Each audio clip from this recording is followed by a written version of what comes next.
Hi, everybody, and thank you so much for joining us for this session on closing the wealth gap through alternative investments. My name is Stacy-Marie Ishmael, and I am the managing editor for cryptocurrencies here at Bloomberg News.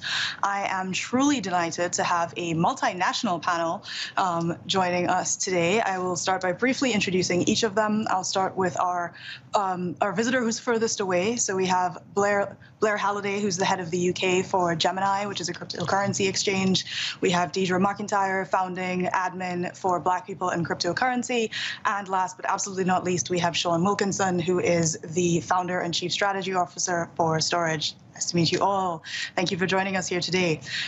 So I want to just kick this off by saying, we are in a particularly interesting time, day, week, month for all things cryptocurrency. I can tell you that from my perspective as a person who is reporting on this for a living, there seems to be more and more news every single day about what's happening. Just in the last, let's pick 2 months as an example, we've had El Salvador say it's going to start accepting Bitcoin as a form of legal tender. We've, of course, also seen record prices for Bitcoin as well as various of the other coins. We've seen record-breaking levels of interest in NFTs or non-fungible tokens.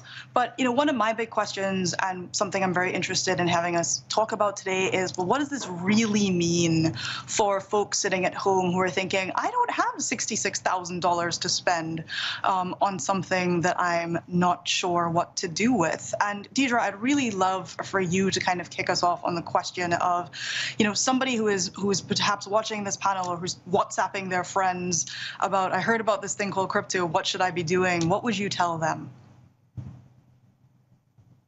Absolutely. I think, and thank you for having me on this panel. I think that one of the first steps is just to do a lot of reading and just to become familiar with what is out there and what Bitcoin is. It's not that you have to learn all the bolts and cable and different things and what to do, but you definitely have to have some type of sense as to what you're getting into and what the risks are. And, for the most part, people need to know that this is the shift very similar to what the email had on the mailing of correspondence. At one point, it wasn't too long ago, people drafted letters with pen and paper or a typewriter. But how often are we really doing that today? We had this internet tool called email that did that. Well, now we have this shift in which currency can be transferred just as simply as email. So what does that mean in terms of conducting business or how business will be conducted in the future? And I think people have seen it, even though if they're not familiar with Bitcoin, they've seen within the last even 5 or 6 years how many more people are using Zelle and Cash App and all types of digital. And Bitcoin is directly responsible for that because Bitcoin was the first to use QR code to active currency, specifically digital cryptocurrency. Of concept going, then Deidra, we are losing you just a little bit. And research and try to figure out what direction they will take. And we always say that the most conservative, when you really don't know what to do, is just to stick. Got it. Thank you. So just to make sure, because you were breaking up a little bit. So you have this really interesting metaphor as, Bitcoin and crypto kind of transforming various industries in the same way that email has made typewriters and stamps obsolete. And as somebody who still loves stationery, I think that that's an interesting analogy in that the rate of innovation and the rate of change might be something that folks feel like they can't necessarily kind of keep up with. And so, your encouragement to people to do research and to understand what's out there, I think, is really important. And Blair, I'm going to pick on you because former compliance officers do love research. Can you share just a little bit about what you've seen in the context of the kinds of risks that folks might encounter and how the work that you're doing is helping folks, make better decisions? Yeah, look, I think they're first off, many thanks for having me on the panel. Really great to be here today. Look, in terms of, the risks of cryptocurrency in general, I mean, look, like many different assets, there is volatility and it can be subject to price swings. And I think, as Deidra was kind of mentioning before, there is always a kind of a risk in investing, and as part of your investment portfolio and the way that you're looking to invest in the things, it is important that you understand your own particular risk tolerance and ensure that you're never investing funds more than you can afford to lose, as is applicable to cryptocurrency in the same way as it is applicable to traditional finance. I think the important thing about crypto in general and kind of making sure that you're secure in that space is making sure that you're going to venues that you can kind of take a lot of trust and confidence in. So if you look in the UK in particular, we're relatively new into the legislative phase for crypto, but the Fifth Money Laundering Directive is now in force. It's been in force here for a couple of years now, and as part of that, crypto asset firms are required to be registered with the Financial Conduct Authority, which is the equivalent to the SEC or other such things over in the US. And so as a result of that, firms have to go through a level of review required standards in relation to kind of anti-money laundering requirements, which means that a consumer can get a lot of confidence that a firm has gone through the rigmarole, has demonstrated a high level of standard and control, that has been subject to review by the regulator and has been approved. And so, to give an example, in the UK, there's very few firms that have gone through that process in terms of that have received the full approval. We're one of, I think it's 12 firms that have gone through that process. So I think the really important thing is to understand your own personal circumstances. And when you're looking to kind of go into crypto, it's really important you go, going onto an exchange that you can trust, that has a track record, that has the kind of regulatory approvals and oversight that you would expect of other kind of traditional financial methods. Thank you. And it is very helpful that for folks in the UK, they can genuinely just Google cryptocurrency exchanges regulated FCA and be able to find such a list. There isn't really anything comparable here in the US. And Shawn, before we get a little bit into kind of your story about how you have used cryptocurrencies in really innovative ways, what I'd love is just for you to share your perspective on, in light of that, shall we say, lack of clarity for folks here, what are some of the kinds of conversations you find yourself having with people? Sure. It's definitely an interesting time period for someone who's been in the Bitcoin and crypto space since 2012. We like to call these the summer periods. There's a lot of excitement in what's going on in the in the space. The price of Bitcoin and other crypto assets is rising. I'm suddenly getting calls from family members that thought crypto assets were dead, and so there's certainly a lot of excitement in the space right now.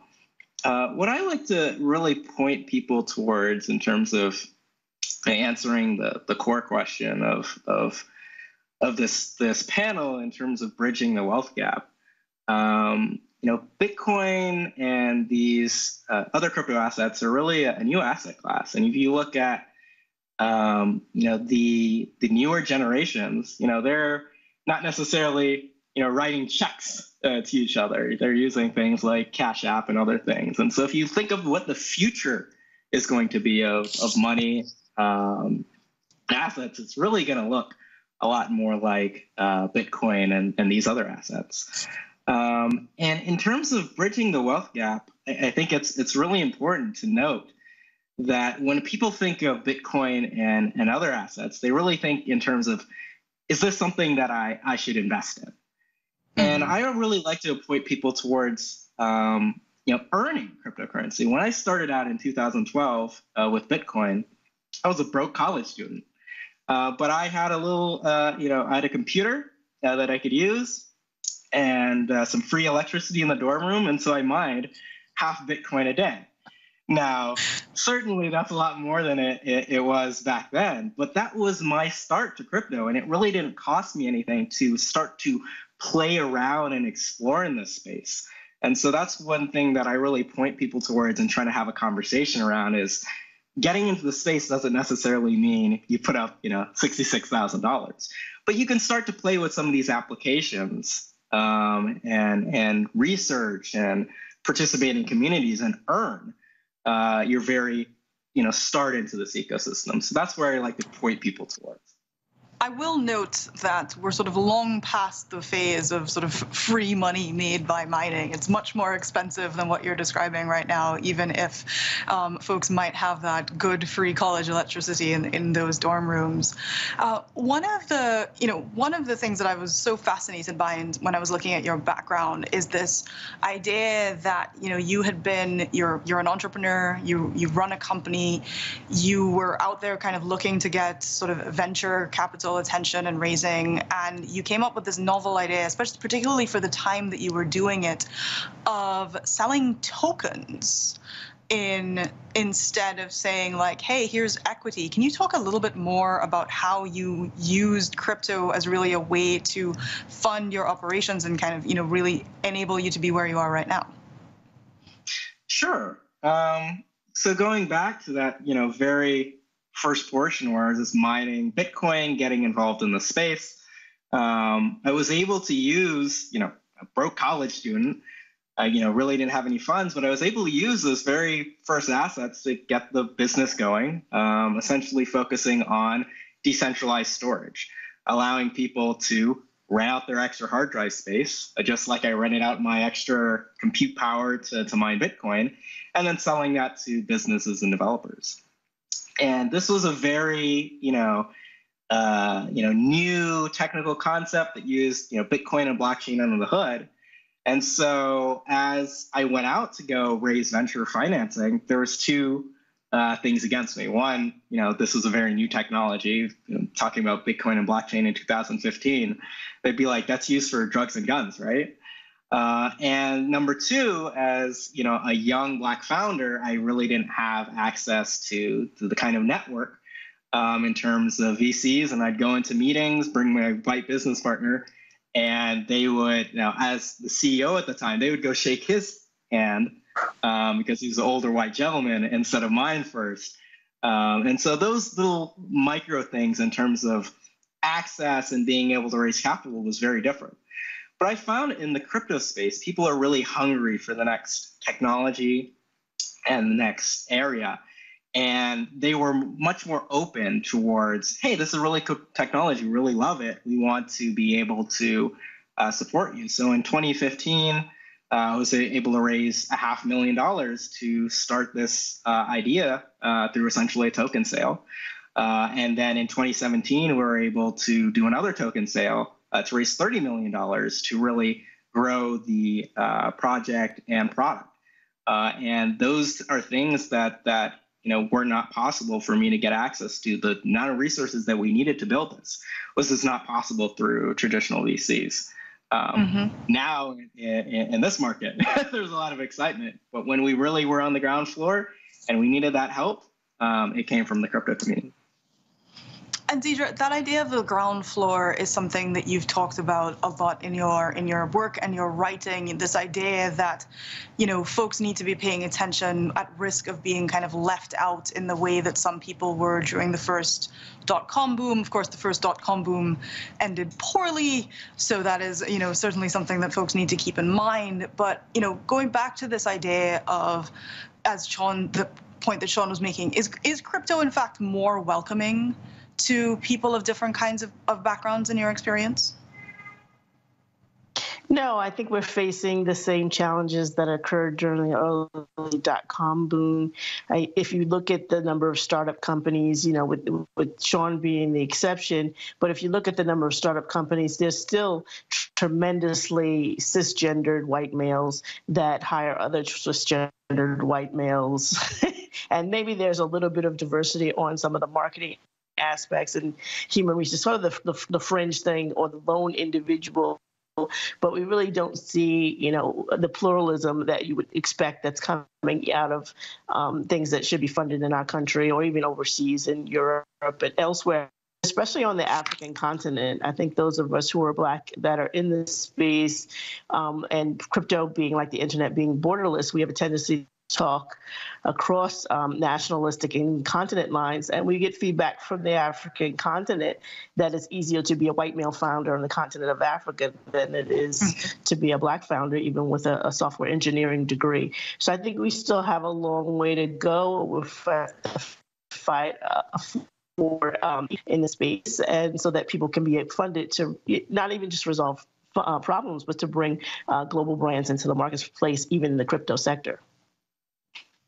Thank you so much for saying that. I mean, I find this disconnect to be fascinating. Bloomberg's own Kayla Gardner, in a story in April, reported that while fewer Black Americans invest in stocks than white people, they're more receptive to holding cryptocurrencies. And there's this tremendous and potentially untapped or under-tapped market of folks who are out there, with the sort of the ingenuity and sort of the innovative presence of mind of someone like Shawn, who are really looking to get into those kinds of spaces, and to your point, may feel kind of excluded.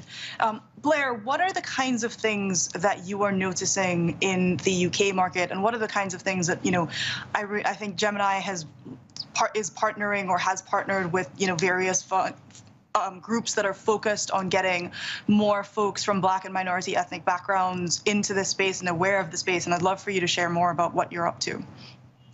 Yeah, look, I think I hear the points made on this panel, and we definitely recognise that there's a lot of work to be done, and the fintech crypto space has obviously historically been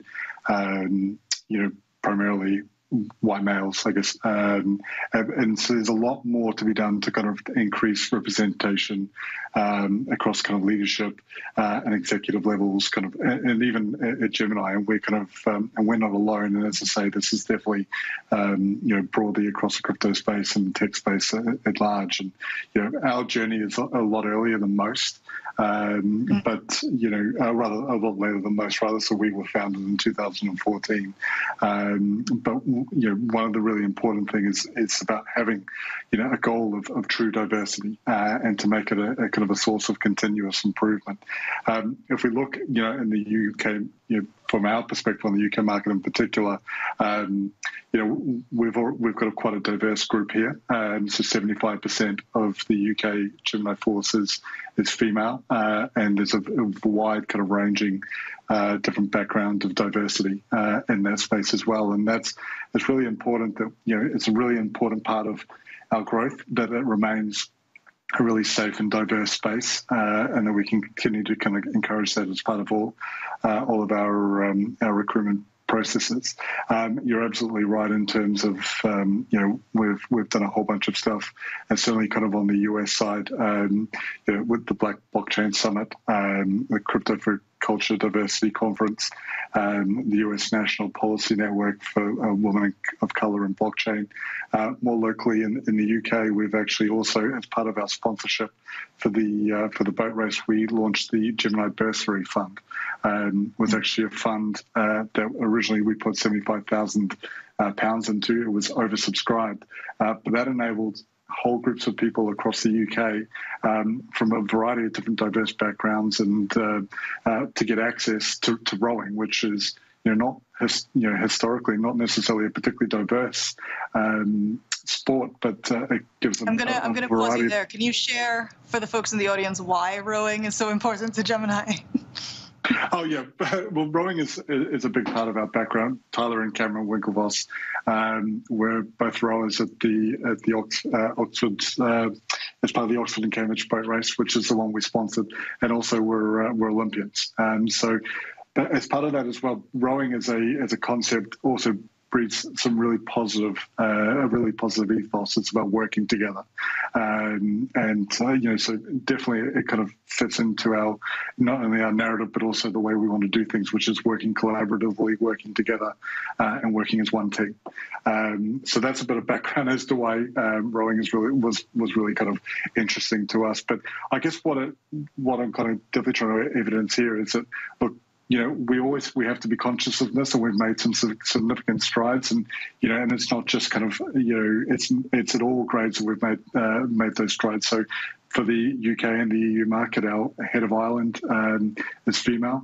We've got a head of compliance in the UK is female. We've got a very importantly diverse background and culture here, but we'll continue to kind of work with that, and we'll continue to ensure that that Gemini is looking to lead the way and ensuring that diversity remains a key part of the way that we're looking to kind of set up our resources globally.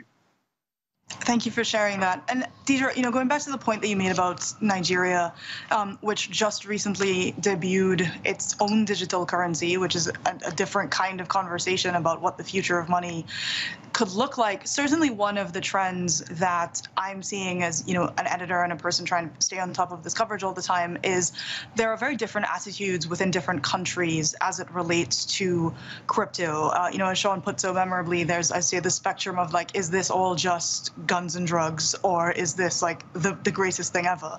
And what I would, love in the closing minutes that we have is for sort of each of you to just share a little bit about what you think some of the most interesting things are that you're seeing at that country level. Deidra, you've written about how the fact that the US's approach to crypto like really risks leaving certain types of folks behind. So I'm gonna, Shawn, if I may start with you, just like who are you looking to? What are you seeing? What's interesting? Yeah, so the area that I like to focus on is the area of very practical decentralized applications. Things where you're using kind of on the daily basis, like you need to store your data. Obviously, we're a decentralized cloud storage provider, and so we really focus on things where you can practically use the technology. There's certainly a lot of talk about uses in terms of Bitcoin and others in terms of investment, and that's a very interesting area. But we try to focus in on practical use, everyday uses.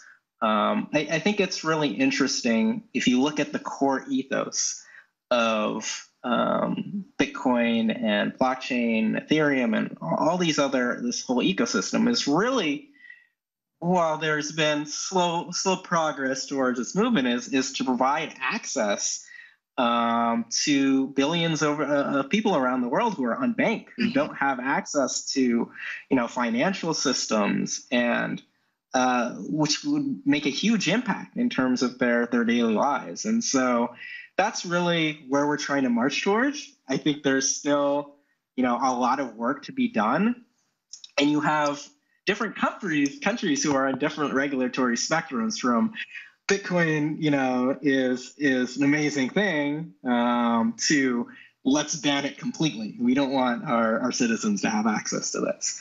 But I think economics will always speak for itself. And I think that's the way that we're marching. And so whether that happens on the person-to-person level or on the country level in terms of, specific countries, pushing crypto, we'll see where it goes. But I think it's definitely a very positive movement that ideally is to help lots of people and give people financial access, which is really transformative into people's lives. But it's going to take time, just like the early internet did.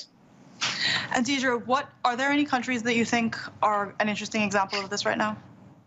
Positively or negatively? I think positively, I think out of Kenya, the Wive protocol. Wive is built on the Bitcoin blockchain, but this idea of creating a cryptocurrency to be used in the solar sector, that's an anti-poverty focused. I mean, the mission initially was how do we have rural traditional living Africans be able to enter into the currency world with something that they have as a commodity, and they have the sun in tropical regions, not just in Africa, but throughout the world. So if they're out there and they have these digital devices that are collecting this solar power, why can't that be converted to a currency that they can use when they have to interact with more urban centers and for more urban needs? So the WHIVE, WHIVE, I'm really excited about that.